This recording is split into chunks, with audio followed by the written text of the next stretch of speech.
Hi friends. तो हमारा परीक्षा मंथन का ये किताब है, ठीक है। और ये बुक से मैं आप लोग को पढ़ा रहा हूँ। तो हमारा जो चैप्टर चल रहा है उसका नाम है डेटाबेस। तो डेटाबेस में हमने बहुत सारा टॉपिक देख लिया था, ठीक है। आज हमें देखना है टॉपिक नंबर 7, DBMS। तो इसके बारे में मैं आपको पहला क्लास में बहुत ज़्यादा डिटेल से बताया था कि DBMS क्या है। एक सॉफ्टवेयर है जो किसी भी डेटा को मतलब डेटाबेस को क्रिएट करता है, उसको मैनिपुलेट करता है, मतलब उसमें चेंज किया जा सकता है, एडिट कर सकते हो, आप डिलीट कर सकते हो, अपडेट कर सकते हो, शेयर कर सकते हो, कॉपी कर सकते हो, सर्च कर सकते हो, सेव कर सकते हो, ठीक है। और DBMS जो सॉफ्टवेयर है उसको ऑथराइज्ड पर्सन, मतलब जिसके पास उसका पासवर्ड है, ठीक है, वही पर्सन क्या कर सकता है, इसको यूज कर सकता है, ठीक है। ये मैं डिटेल में बता दिया था, इसीलिए दोबारा बहुत ज्यादा डिटेल में नहीं कर रहा हूं। अब मेरे पास है सेकेंड नंबर पे RDBMS। RDBMS इसको बोलते हैं relational database management system software, ठीक है।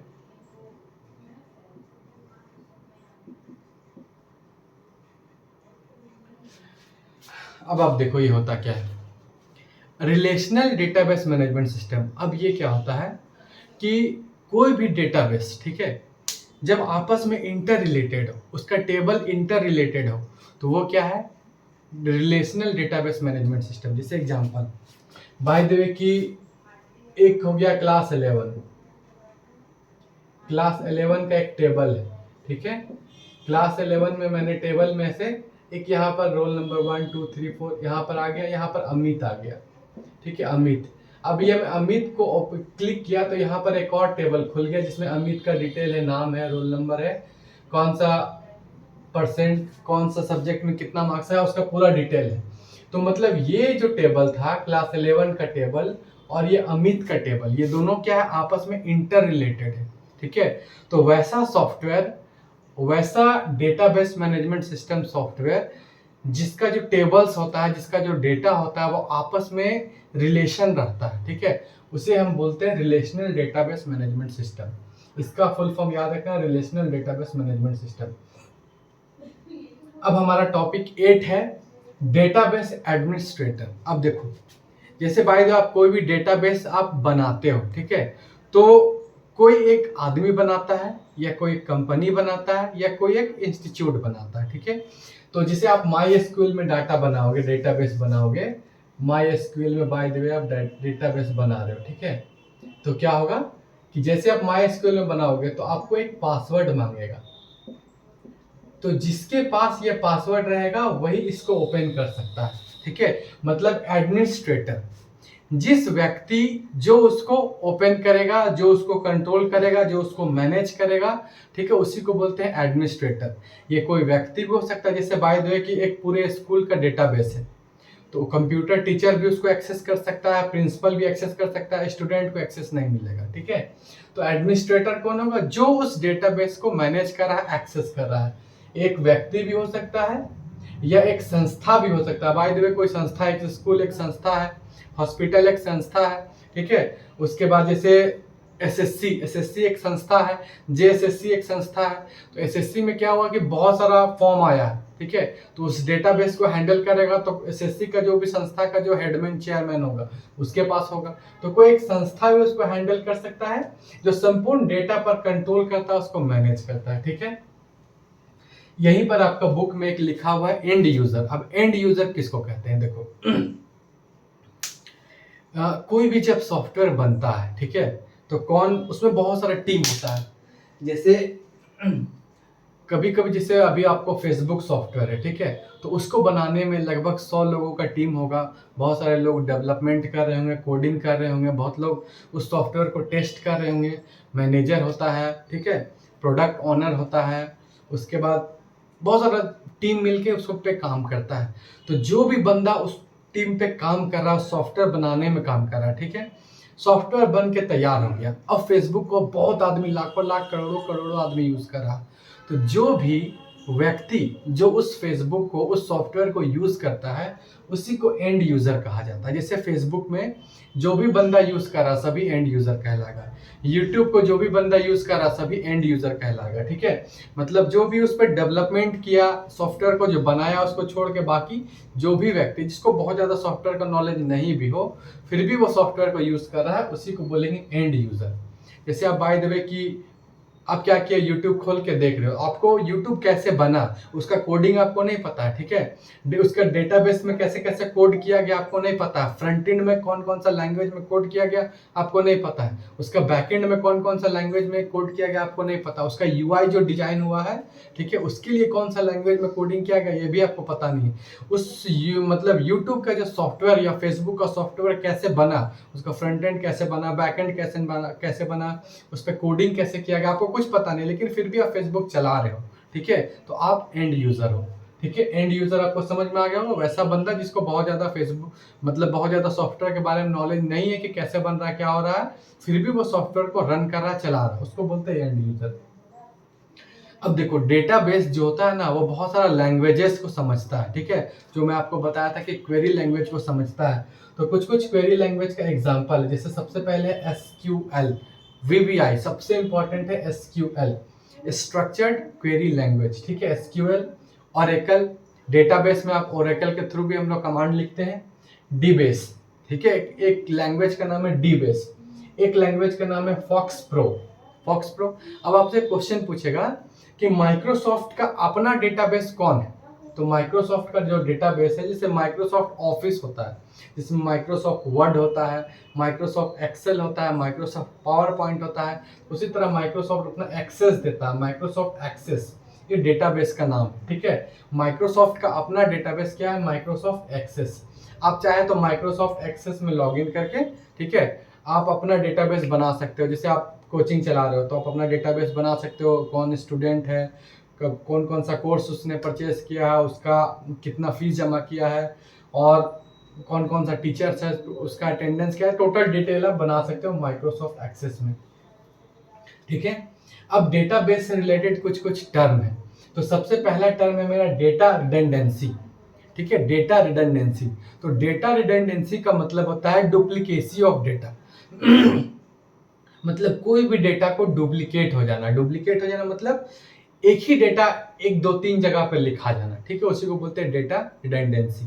ये बहुत डेंजर होता है, ऐसा नहीं होना चाहिए। जैसे एग्जांपल समझो, अगर आप SSC का फॉर्म भर रहे हो, ठीक है, आपने नाम डाला, रोल नंबर डाला, फोन नंबर डाला, ईमेल डाला, सब कुछ डाल दिया, एड्रेस डाल दिया।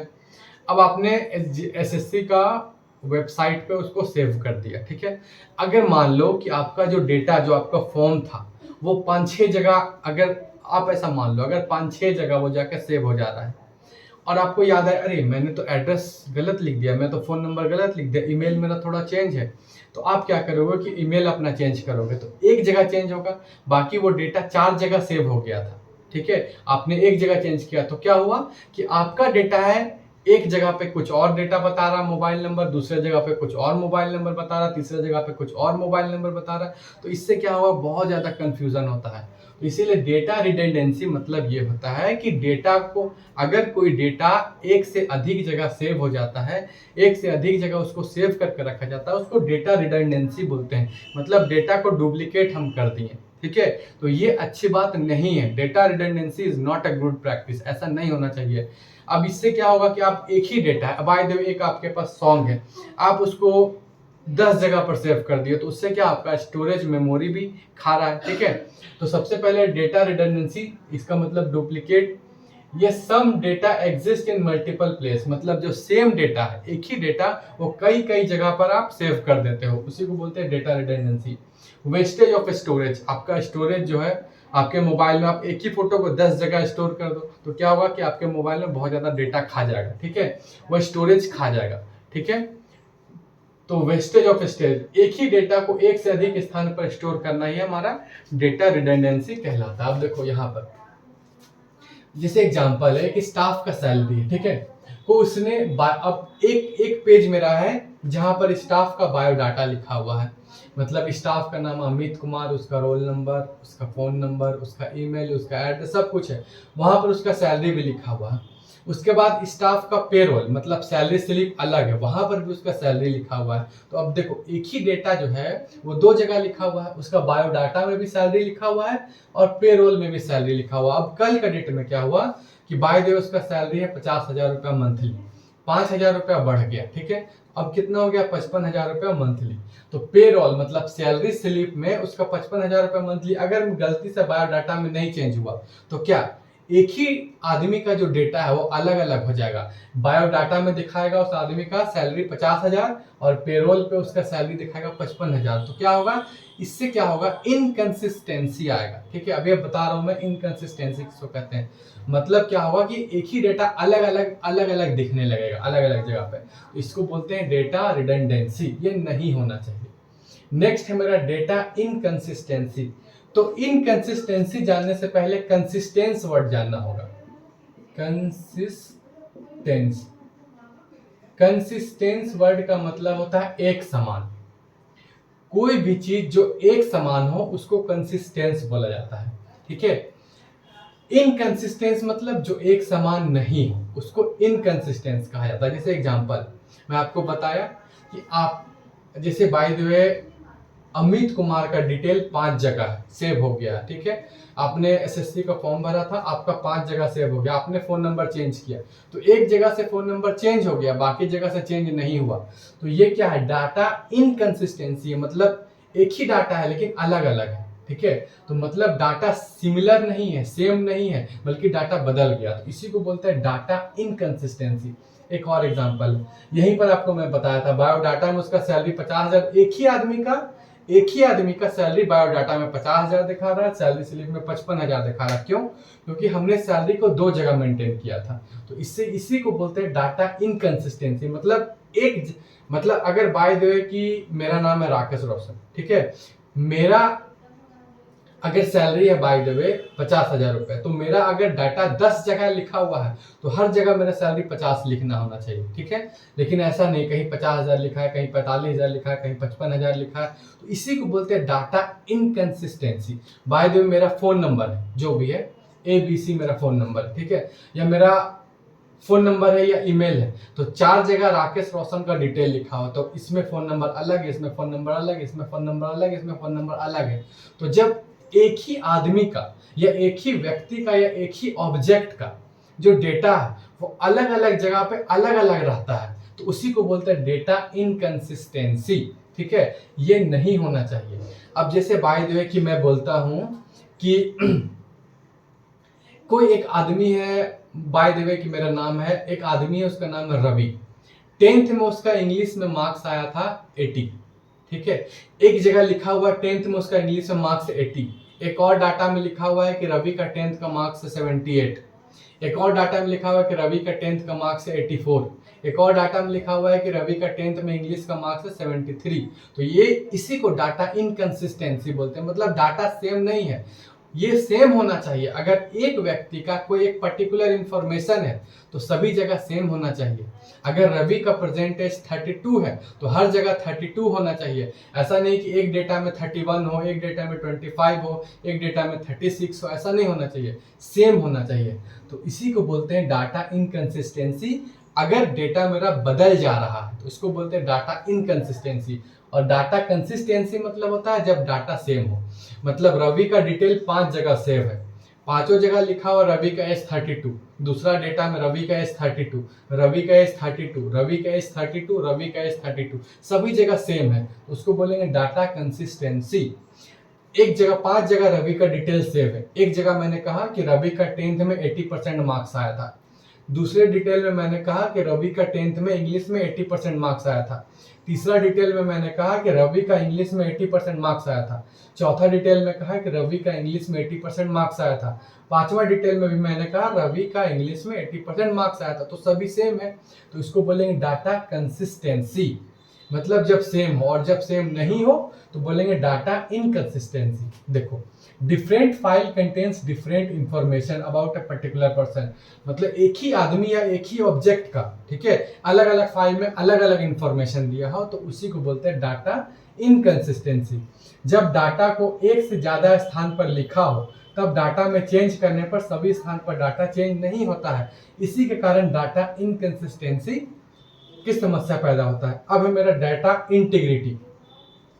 अब इंटीग्रिटी वर्ड जहां पर आया, बस दो चीज आपको याद रखना, एक्यूरेट और रिलायबल। एक्यूरेट मतलब एकदम डाटा परफेक्ट होना चाहिए, एक्यूरेट होना चाहिए।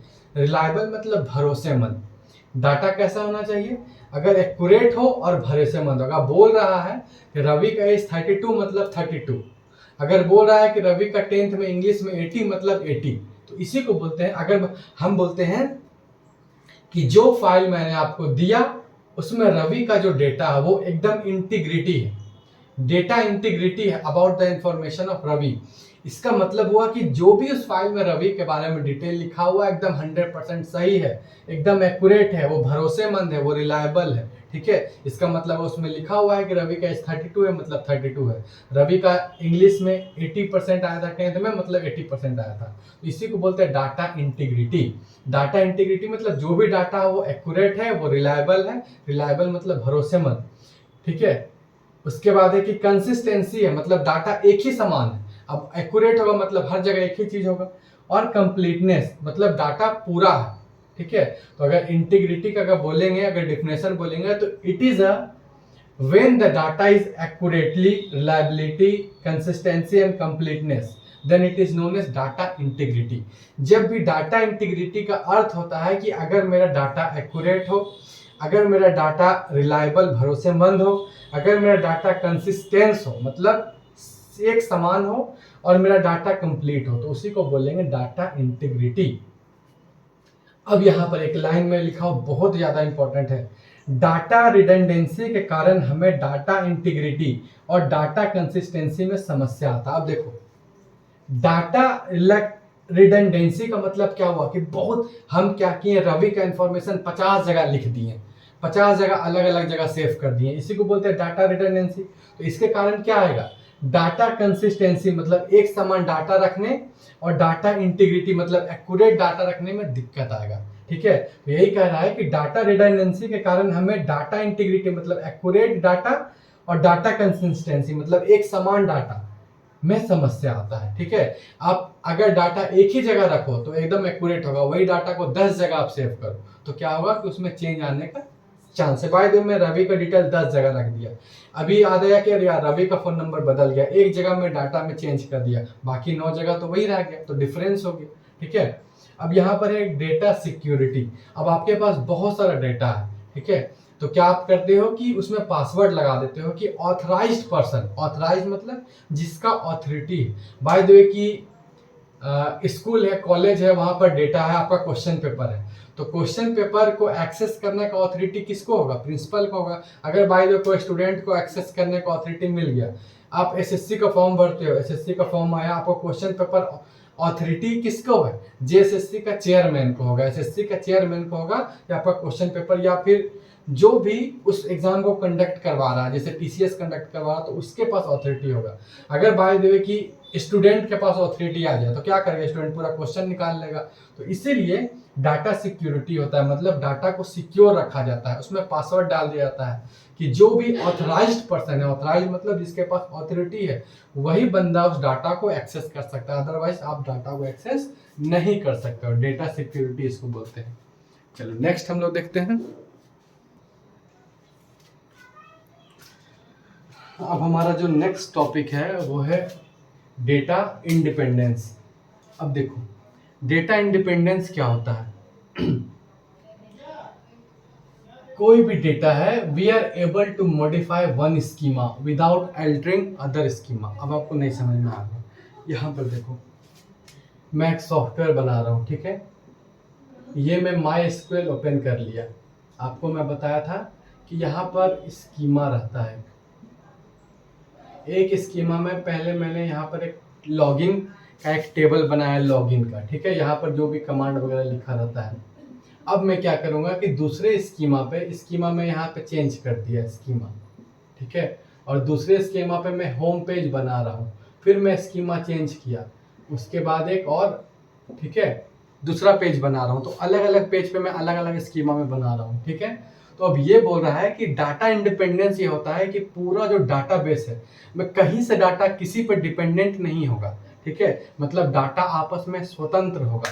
मतलब ये लॉगिन का डाटा, बाय द वे मैं लॉगिन में डाला था ईमेल और पासवर्ड, उसका डाटा मैं वहां से लेके होम पेज में उसको यूज कर सकता हूँ, ठीक है। मतलब एक स्कीमा के अंदर का डेटा को मैं मॉडिफाई कर सकता हूँ, चेंज कर सकता हूँ दूसरे स्कीमा के डेटा के अंदर, ठीक है। तो ये होता है डाटा इंडिपेंडेंस। इतना डिटेल में आपसे नहीं पूछेगा डाटा इंडिपेंडेंस। अब है प्राइवेसी ऑफ डेटा। प्राइवेसी का मतलब क्या होता है कि अगर ठीक है, जिसे बोलते हैं ना कि मुझे मेरा प्राइवेसी चाहिए, ठीक है। मतलब अनऑथराइज्ड, मतलब मुझे मेरे फैमिली का प्राइवेसी चाहिए, मतलब कि बाहरी व्यक्ति अंदर नहीं आए। मतलब बाहरी व्यक्ति कौन हुआ? अनऑथराइज्ड, जिसको अथॉरिटी नहीं है, बाहरी व्यक्ति, वो इस डेटा को यूज नहीं कर सके। जैसे बाय द वे कि आजकल आप फेसबुक में एक ऑप्शन होता होगा, आप अपना प्रोफाइल लॉक कर देते हो। आप अपना प्रोफाइल लॉक करते हो तो जो भी आपका फ्रेंड नहीं है वो आपका फोटो वीडियो नहीं देख सकता है। तो वो क्या है? आपका प्राइवेसी है, ठीक है। तो उसी को बोलते हैं प्राइवेसी ऑफ डेटा। मतलब आप डेटा को प्राइवेट कर लिए हो, आप जिसको चाह रहे हो, आप चाहते हो अपना फ्रेंड को दिखाना तो आपका फ्रेंड ही उसको देख सकता है, बाहरी नहीं देख सकता है। ये प्राइवेसी ऑफ डेटा। अब एक कैरेक्टरिस्टिक्स ऑफ डेटाबेस, मतलब कि डेटाबेस मेरा कैसा होना चाहिए, ठीक है। तो कोई भी अच्छा डेटाबेस कैसा होना चाहिए? लो डेटा रिडंडेंसी। रिडंडेंसी का मतलब वो क्या है कि बार बार एक ही चीज रिपीट। अगर एक ही चीज डेटाबेस में बार बार रिपीट हो तो अच्छा तो नहीं होगा, इसीलिए होना चाहिए लो डेटा रिडंडेंसी, मतलब कम से कम रिपीट होना चाहिए। दूसरा, लो डेटा इनकंसिस्टेंसी। इनकंसिस्टेंसी मतलब डेटा, एक ही डेटा अलग अलग जगह अलग अलग लिखा हुआ है। मतलब या राम के बारे में कहीं एज कहीं और लिखा हुआ, दूसरे डेटा में कुछ और लिखा है, तीसरा में कुछ और लिखा है। तो इसी को बोलते हैं इनकंसिस्टेंसी, मतलब एक समान नहीं है। तो ये कैसा होना चाहिए? लो डेटा इनकंसिस्टेंसी। मतलब डेटा जो है वो एक आदमी के बारे में, एक ऑब्जेक्ट के बारे में हर जगह डेटा सेम होना चाहिए, ठीक है। इनकंसिस्टेंसी मतलब डेटा अलग अलग, तो अलग अलग लो होना चाहिए। मल्टीपर्पस यूज, मतलब आप डेटाबेस को बहुत चीज के लिए यूज कर सकते हो, ठीक है। जैसे स्कूल के लिए आप चाहे तो मैं डेटाबेस यूज कर सकता हूँ, सॉफ्टवेयर बना रहा हूँ उसके लिए यूज कर सकता हूँ, तो आप मल्टीपर्पस यूज कर सकते हो। वैल्यू शुड बी इंडिपेंडेंट, अभी मैं समझाया कि जो भी डेटाबेस का वैल्यू, आप कहीं से भी कोई भी वैल्यू निकाल सकते हो, इंडिपेंडेंट है। ऐसा नहीं होगा कि लॉगिन का वैल्यू के लिए आपको पासवर्ड मांगेगा, होम पेज के लिए पासवर्ड मांगेगा, ऐसा नहीं होता। कोई भी वैल्यू कहीं भी आप यूज करो। वैल्यू शुड बी करेक्ट, और वैल्यू जो मेरा होना चाहिए एकदम करेक्ट होना चाहिए। प्रोटेक्शन फ्रॉम अनऑथराइज्ड यूजर, कभी भी आप डेटाबेस ओपन करोगे तो सबसे पहले पासवर्ड मांगता है। फेसबुक भी ओपन करो तो पासवर्ड मांगता है, तो पासवर्ड आप ओपन करोगे, पासवर्ड दोगे तभी आप डेटाबेस को एक्सेस कर सकते हो। तो मतलब कि आपको प्रोटेक्शन दे रहा है किससे? अनऑथराइज्ड यूजर, जो भी बंदा उसको अथॉरिटी में नहीं है, ठीक है, बाहरी बंदा से आपको प्रोटेक्शन देता है डेटाबेस। तो ये मेरा कैरेक्टरिस्टिक्स था। इसके बाद है 16th number topic, level of database storage, ठीक है। तो सबसे पहले होता है मेरा कि डेटाबेस, अब मैं आपको बता दूं कि कंप्यूटर जो है वो सिर्फ 0 1 को समझता। आप जिसे लिखते हो राकेश, मैं लिख दिया राकेश, तो कंप्यूटर इसको नहीं समझेगा। अभी जैसे मैं आपको बताया था क्वेरी लैंग्वेज, क्रिएट डेटाबेस, उसको भी कंप्यूटर नहीं समझता है। कंप्यूटर सिर्फ 0 1 को समझता है। तो इसी को बोलते हैं बिट, 0 और 1, ठीक है। 0 और 1 को बिट बोलते हैं, इसको इंग्लिश में बोलते हैं बाइनरी डिजिट। Binary digit. अब क्या होता है ना कि सबसे छोटा स्टोरेज जो होता है वो किस में स्टोर करेगा? वो 0 1 में, ठीक है, उसको बिट बोलते हैं, बिट। अब क्या होता है कि 8 बिट बन के 8 बिट मिलके 1 बाइट बनाता है, ठीक है। और इसी बाइट को हम लोग कैरेक्टर भी बोलते हैं, ठीक है। जैसे एग्जांपल मैं आपको दिया, इसको याद करने का जरूरत नहीं, ये याद कर लीजिए, ये इंपॉर्टेंट है, ये याद करने का जरूरत नहीं। जैसे ए, तो आप ए लिखोगे तो ए को कंप्यूटर नहीं समझेगा, लेकिन इसको कंप्यूटर समझ जाएगा। 0 1 0 0 0 0 0 1, तो इसको समझ जाएगा कि वो ए का बात कर रहा है। अगर आप ये टाइप करोगे तो वो 1 समझ जाएगा। बी के लिए होता है 0 1 0 0 0 0 0 0 1 0, ठीक है। इस तरह बी है। तो अगर मैं लिखता हूँ राकेश, ठीक है, ये मैं लिखा राकेश, तो कितना होगा? इसके लिए 0 1 0 1 8, इसके लिए 0 1 0 1 8, इसके लिए 0 1 0 1 8। तो सबसे पहले पूरा इसको 0 1 0 1 0 1 में पूरा कन्वर्ट करेगा, ठीक है। और कन्वर्ट करने के बाद वो समझेगा कि ये राकेश को नहीं समझेगा, वो 0 1 को समझेगा, और फिर उस 0 1 के साथ वो प्रोसेस करेगा, और फिर 0 1 के साथ प्रोसेस करने के बाद आपको आउटपुट देगा। ठीक है, तो ये होता है मेरा कैरेक्टर। तो कैरेक्टर भी आपको समझना है कि ये भी स्टोर करने का एक छोटा यूनिट है। तो एक कैरेक्टर का बराबर मतलब होता है 8 बिट बराबर 1 कैरेक्टर। ठीक है, और 8 बिट बराबर 1 बाइट, और 1 बाइट को ही हम लोग 1 कैरेक्टर कहते हैं। चलो उसके बाद हम लोग आते हैं फील्ड। ठीक है, अब ये जो कैरेक्टर होता है ये सबसे छोटा यूनिट होता है जिसको कोई इंसान समझ सकता है। अब देखो इंसान 0 1 को तो नहीं समझेगा। ठीक है, इंसान किसको समझेगा? ए को समझेगा, बी को समझेगा, सी को समझेगा। तो ये ए बी सी डी इसको समझ पा रहा है। तो कैरेक्टर क्या है? ए है, बी है, सी सबसे छोटा यूनिट है। तो अगर कोई इंसान सबसे छोटा यूनिट जिसको समझता है उसको बोलते हैं कैरेक्टर। अब हम लोग आते हैं नेक्स्ट, फील्ड।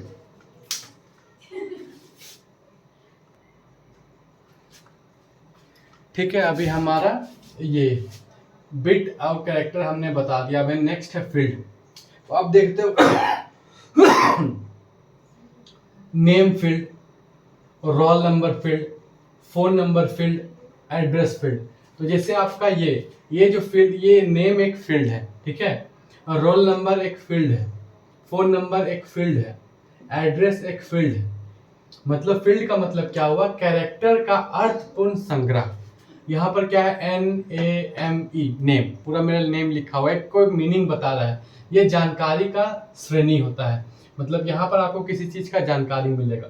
तो ये मेरा क्या है? नेम फील्ड है। ये क्या है? रोल नंबर फील्ड है। ये क्या है? मेरा फोन नंबर फील्ड है। ये क्या है? मेरा एड्रेस फील्ड है। ठीक है, उसके बाद होता है रिकॉर्ड। अब किसी एक बंदा या किसी एक एंटिटी का पूरा जानकारी को रिकॉर्ड कहते हैं। जैसे इसका नाम क्या है? रवि, इसका रोल नंबर है 1, इसका फोन नंबर 1237834347, ये रहता कहाँ पर है? झारखंड। तो इस एक बंदा का जो पूरा डिटेल है उसी को रिकॉर्ड कहते हैं। ठीक है, जैसे एक टेबल का स्टोर डेटा, मतलब किसी एक टेबल का जो भी डेटा को हम लोग स्टोर कर रहे हैं उसको रिकॉर्ड कहेंगे। एक विषय में अलग अलग फील्ड में स्टोर किया गया डेटा, देखो एक ही विषय में, ठीक है, रवि के बारे में ही अलग अलग फील्ड, मतलब एक था नेम फील्ड में नेम बताया, रोल नंबर फील्ड में रोल नंबर बताया, फोन नंबर फील्ड में फोन नंबर बताया, एड्रेस फील्ड में एड्रेस बताया। तो इसी का कलेक्शन को हम लोग रिकॉर्ड बोलते हैं। Collection of data field that describes a single person and store in a single row of the table. मतलब इस पूरे टेबल का जो एक सिंगल रो में उस आदमी के बारे में जो पूरा डिटेल बताता है, इसे रिकॉर्ड कहते हैं। और फाइल, ये हो गया मेरा फील्ड, ये हो गया पूरा रिकॉर्ड, और ये पूरा का पूरा फाइल कहलाएगा। मतलब एक फाइल में रवि का भी रिकॉर्ड है, कवि का भी रिकॉर्ड है, मोहन का भी रिकॉर्ड है, सोहन का भी रिकॉर्ड है, सभी का रिकॉर्ड है। जैसे कवि कहाँ रहता है? बिहार में, मोहन कहाँ रहता है? मध्य प्रदेश में, सोहन कहाँ रहता है? महाराष्ट्र में रहता है। तो ये पूरा को हम लोग मिलके फाइल बोलते हैं। ठीक है, और ठीक है, तो यहाँ पर आप यहाँ पर देख लो, सबसे पहले बिट था 0101, उसके बाद कैरेक्टर था 8 bit is equal to 1 character, उसके बाद फील्ड था, मतलब एक फील्ड, जैसे नेम फील्ड हो गया एक अलग, जैसे ये एक फील्ड हो गया, ये एक फील्ड हो गया, ये एक अलग फील्ड हो गया, ये अलग फील्ड हो गया, ये एक फील्ड हो गया, ये एक फील्ड हो गया। ठीक है, उसके बाद मेरा फील्ड था, बहुत सारा फील्ड मिलकर रिकॉर्ड बनता है। जैसे ये मेरा एक पूरा रिकॉर्ड बन गया किसी एक आदमी के बारे में, बहुत सारा रिकॉर्ड मिलके एक फाइल बनाता है। ये सब रिकॉर्ड को आपस में मिला दिए तो एक फाइल बनाएगा, और बहुत सारा फाइल मिलके डेटाबेस बनाता है। डेटाबेस के बारे में आपको बहुत ज़्यादा डिटेल से बता चुका हूँ। ठीक है, डेटाबेस के लिए हमें क्वेरी लैंग्वेज में क्वेरी लिखना पड़ता है, उसको एग्जीक्यूट करना पड़ता है, तब डेटाबेस ओपन होता है। ठीक है, और डेटाबेस में हम कुछ भी मॉडिफाई कर सकते हैं, कुछ भी क्रिएट कर सकते हैं, कुछ भी लिख सकते हैं। चलो हमारा जो नेक्स्ट टॉपिक है 17 नंबर का, ये है डेटा मॉडल्स। ये बहुत ज़्यादा नहीं पूछता है, फिर भी डेटा मॉडल्स। तो इसमें हमारा 3 तरह का मेन डेटा मॉडल्स होता है। एक होता है RDBMS, relational database management system software. ये सबसे ज़्यादा यूज़ होता है, और इसका पहचान क्या है कि कोई भी डेटाबेस जो टेबल के फॉर्मेट में हो, जिसमें रो होगा और कॉलम होगा, उसी को हम लोग बोलेंगे RDBMS। ठीक है, रो किसको बोलते हैं? ये इसको रो बोलते हैं, इसको कॉलम बोलते हैं। ठीक है, तो इस तरह से टेबल के फॉर्मेट में होगा RDBMS। दूसरा होता है network data model. Network data model का मतलब होता है कि मेनी टू मेनी, मतलब जैसे स्कूल है, तो स्कूल का जो प्रिंसिपल है वो फिजिक्स सेक्शन को भी देख सकता है, केमिस्ट्री सेक्शन को भी देख सकता है, बायोलॉजी सेक्शन को भी देख सकता है। अब ये जो फिजिक्स वाला है ये कंप्यूटर लैब को भी देख सकता है और लाइब्रेरी को भी देख सकता है। उसी तरह केमिस्ट्री वाला है कंप्यूटर लैब को भी देख सकता है और लाइब्रेरी को भी देख सकता है। और बायोलॉजी वाला क्या है, कंप्यूटर लैब को भी देख सकता है और लाइब्रेरी को भी देख सकता है। उसी तरह कंप्यूटर वाला जो लैब वाला टीचर है वो बायोलॉजी को भी देख सकता है, केमिस्ट्री को भी देख सकता है, फिजिक्स को भी देख सकता है। लाइब्रेरी में जो बंदा बैठा हुआ वो बायोलॉजी डिपार्टमेंट को भी देख सकता है, केमिस्ट्री डिपार्टमेंट को भी देख सकता है, फिजिक्स डिपार्टमेंट को भी देख सकता है। तो ऐसा डेटाबेस का मॉडल, अब ये सब बहुत पहले यूज होता था, अब नहीं यूज होता, अब ये यूज होता है बस, ठीक है। तो ऐसा डेटाबेस का मॉडल जहां पर बहुत आदमी बहुतों को देख सकता हो उसको हम लोग बोलते हैं many to many network data model, ठीक है। अब नेक्स्ट होता है हायरार्कियल डेटा मॉडल, मतलब ये ट्री लाइक स्ट्रक्चर होता है और पेरेंट चाइल्ड रिलेशन, मतलब पेरेंट जो है वो चाइल्ड को देख सकता है। जैसे वाई द वर्ल्ड, वर्ल्ड देख सकता है एशिया को, यूरोप को। अब एशिया देख सकता है इंडिया को, चाइना को, पाकिस्तान को। यूरोप देख सकता है इंग्लैंड को, पोलैंड को। फिर इंडिया देख सकता है झारखंड, बिहार। तो यहाँ पर क्या है, ये पेरेंट है, ये अपना बच्चा को देख सकता है। फिर ये पेरेंट है, ये अपना बच्चा को देख सकता है। फिर ये पेरेंट है, ये अपना बच्चा को देख सकता है, ठीक है। तो ये चीज़ होता है, तो इसको बोलते हैं हायरार्कियल डेटा मॉडल। बस आपको ये बहुत ज़्यादा इसमें पूछेगा नहीं, इसमें ये पूछेगा कि नेटवर्क डेटा मॉडल में मेनी टू मेनी होता है, मतलब बहुत आदमी लोग बहुत डेटाबेस को एक्सेस कर सकता है। और हायरार्कियल में, सॉरी, नेटवर्क डेटा मॉडल में मेनी टू मेनी होता है। हायरार्कियल में क्या है, ट्री लाइक स्ट्रक्चर, मतलब ट्री के जैसा स्ट्रक्चर होगा और पेरेंट चाइल्ड रिलेशन होता है, बस ये दोनों याद रखना है। और RDMS क्या होता है, रिलेशनल डेटा मॉडल, मतलब वैसा डेटाबेस जो टेबल के फॉर्म में हो और जिसमें रो और कॉलम हो, उसको हम लोग बोलेंगे relational database management system software. अब हम लोग देखते हैं नेक्स्ट टॉपिक।